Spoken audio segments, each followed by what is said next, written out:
Removing plaque at the gum line. In our mouth, plaque builds up on the side of teeth and at the gum line. A common mistake when brushing is we remove plaque on the sides of teeth with a toothbrush.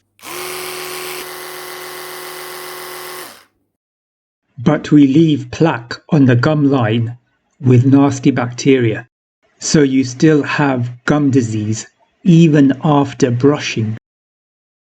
The solution is when using a toothbrush to position the brush at the gum line, and also to remove plaque at the gum line with a single tufted brush.